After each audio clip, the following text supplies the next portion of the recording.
What's up, race fans? Mike here. Welcome back inside the garage area. And we were treated to a bit of a shock yesterday. It was announced that one Xfinity team will be targeting a Cup Series effort in 2022 to coincide with the release of the next-gen car. I'll give you one guess as to who. And no, it's not JRM. Although we would like it to be Junior Motorsports. It is Kaulig Racing. That's right. Matt Kaulig's team in the Xfinity Series will be trying a full-time Cup Series run in 2022. So, this is per NBC Sports, excuse me.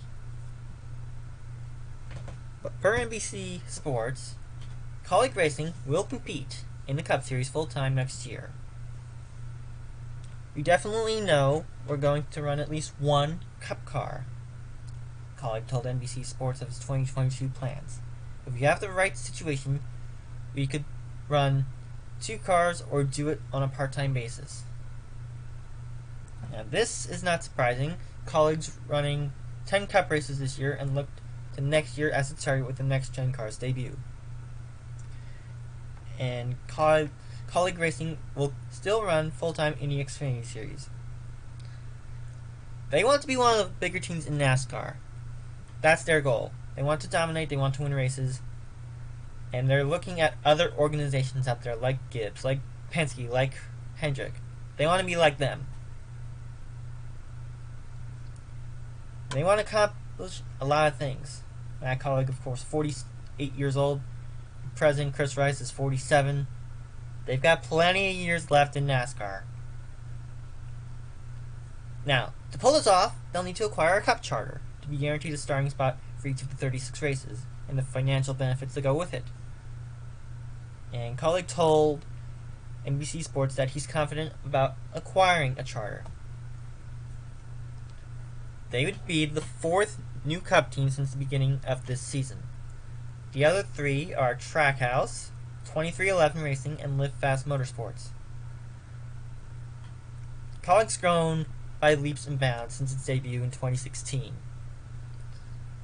They've won 2 of the first 8 Xfinity races this season. Dinger won at Vegas, Jeb Burton won last week at Talladega in a rain-shortened event.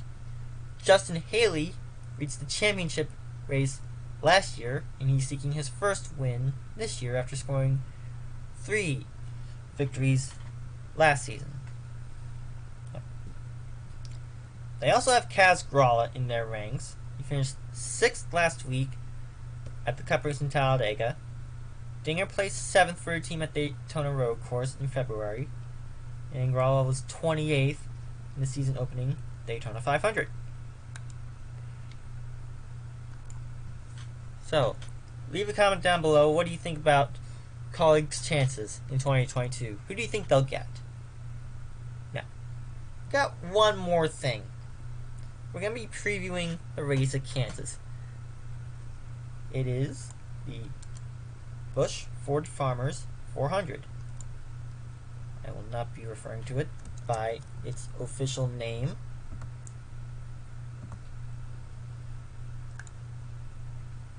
But we'll still preview it all the same.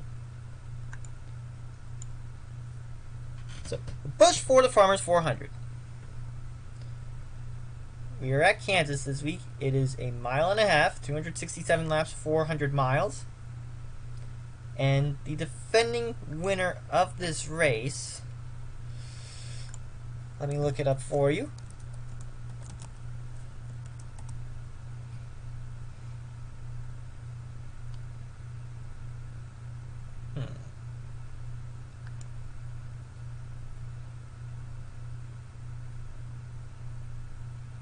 The defending winner of this race is Denny Hamlin. Although Keselowski has won here twice, Hamlin has won here twice. And Truex and Harvick are always threats to win here on the 1.5 miles. So, we also have the Truck Series running this weekend as a companion race. So, let's get down to it.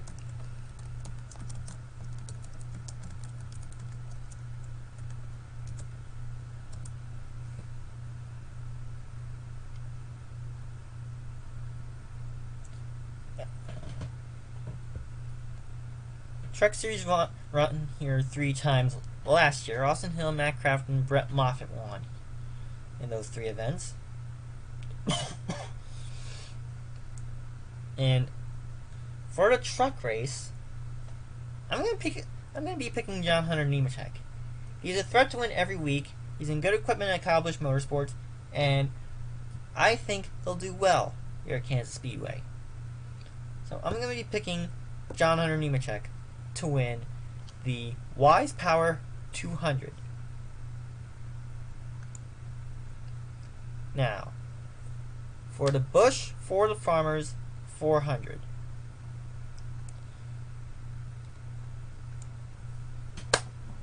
This is going to be tricky because both Keselowski and Hamlin have won here twice in the spring race.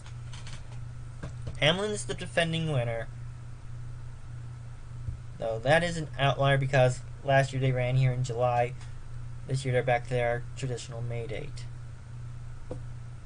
I am going to go with Keselowski.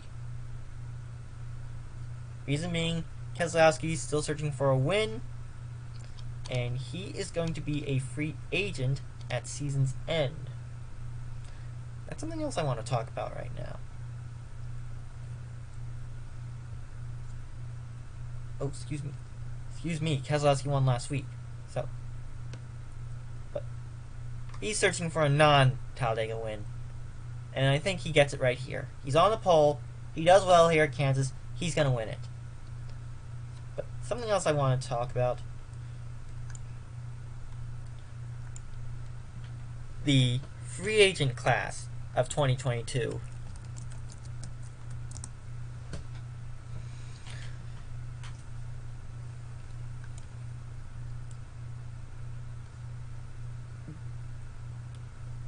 And I'm going to be looking at Auto Week for this one.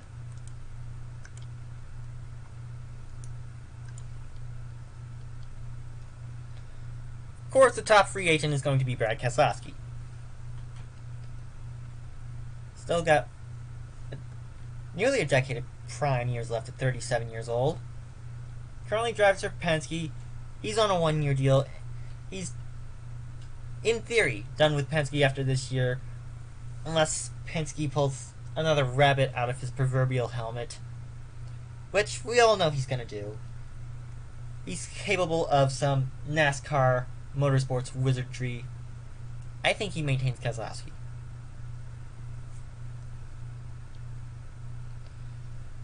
Next up, of course, we got Bowman to Showman, Alex Bowman.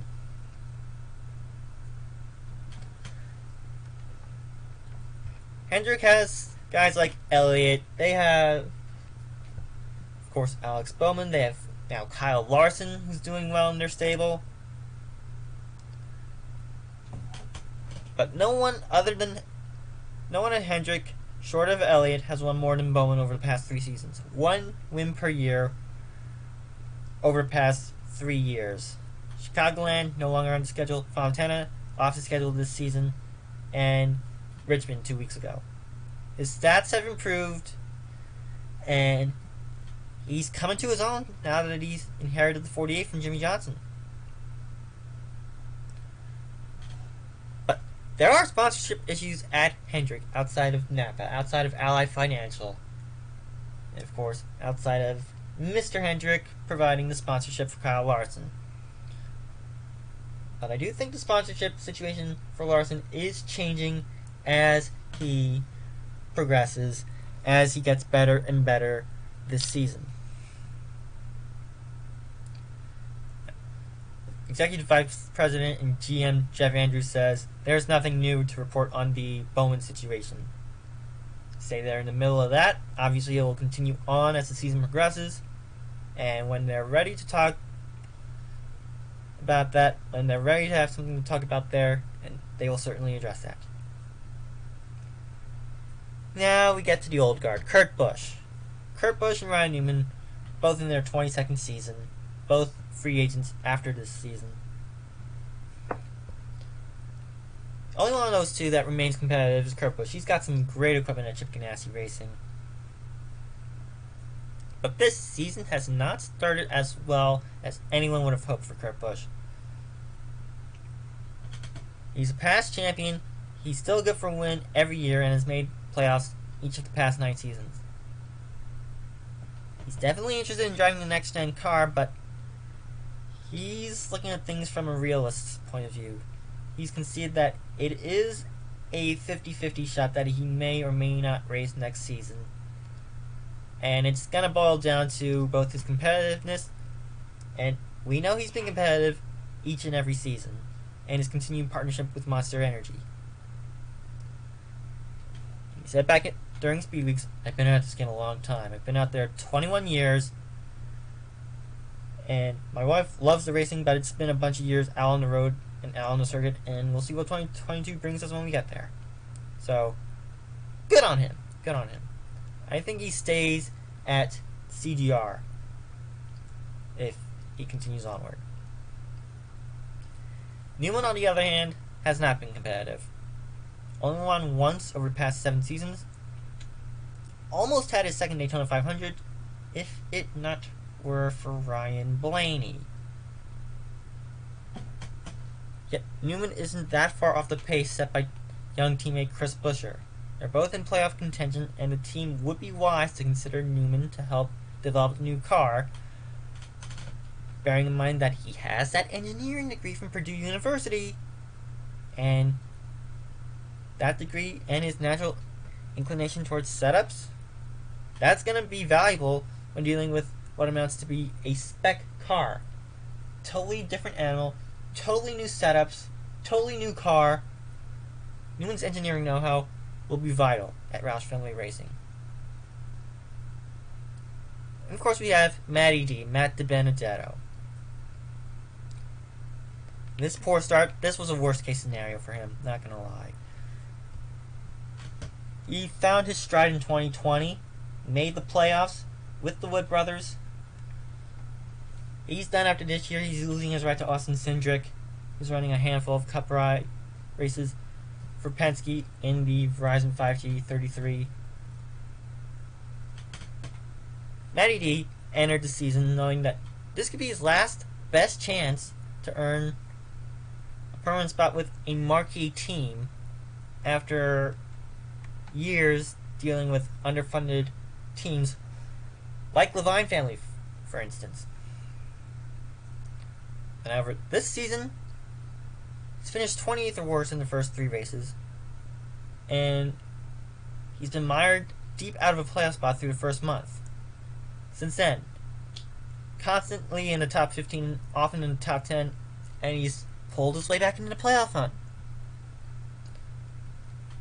I think if he makes the playoffs again this season, that'll go a long way to showing that he's got a ton of life left in his career. But if he wins a race, that's going to draw some eyeballs to him. A lot of eyeballs to him. A lot of big teams will end up wanting a good young driver in Matt DiBenedetto. A race win or 2 will draw a lot of attention to DiBenedetto, especially from the top teams, like a Roush Fenway, like Childress, maybe Hendrick, maybe Gibbs, who knows? Maybe even Penske, if they decide to go to another car, or if they decide to let Keselowski walk, or what have you. So, Matt DiBenedetto is someone I'm keeping my eye on. I'm keeping my eye on the Bowman situation, as well as the Keselowski situation. Now we get to who I like to call Ricky Wreckhouse. He's reinvented himself at the best possible time in his career. He's currently under contract with JTG Daughtry Racing. I can't say that with a straight face now. He's been with the team since last year, when he was surprisingly cut from the 17 Roush Fenway ride. But he's majorly reinvented himself. He's got a lot of speed, he's got a lot of natural ability. Unfortunately, he's also been known to cause wrecks. That's why I call him Ricky Wreckhouse, or Wrecky Stenhouse. And it's often while contention for top finishes. Through now the first 10 races this season, he's finished most every race, and he's averaged a 14th place finish with impressive underlying stats.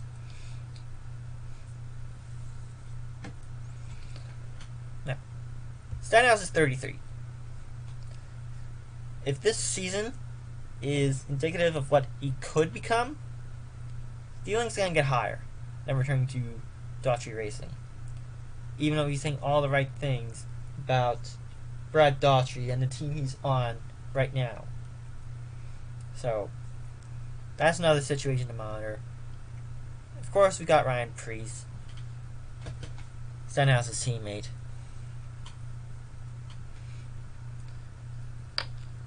Best possible start for him, worst set of circumstances. 2017 lost its ownership charter over the winter. I believe it was to Trackhouse. Yeah, it was to Trackhouse. Okay. So, 37 is not guaranteed a starting position into every race.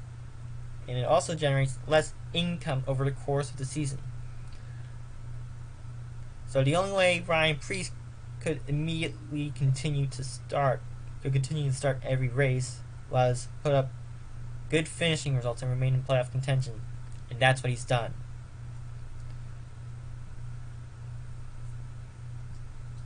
Now, this doesn't mean that he'll finish the season as a full-time driver. But if he continues to maximize his current equipment while continuing to be a force on short tracks on his free weekends, that's going to make him a valuable asset, a valuable commodity as we enter the next-gen era next season. Stenhouse and Preece also have something in common. They're represented by KHI Management. That's Kevin Harvick. That could prove to be valuable as Harvick transitions into the next phase of his life, moving more towards a businessman capacity over the next decade. I wouldn't bet against Kevin Harvick representing his own son as Keelan goes into a racing career over the next few years. I would not put it past Kevin to represent his son Keelan. Just saying. And after what Keelan did in the Pro Invitational Talladega, at Virtual Talladega, I'd say Keelan Harvick has a good racing future ahead of him. But let me know what you think. Who's going where in silly season out of these impending free agents, top impending free agents? Who do you think is going to win at Kansas? And what do you think of Kaulig Racing going full-time in Cup in 2022? Leave a comment down below, and I will see you next time. Rock on, race fans.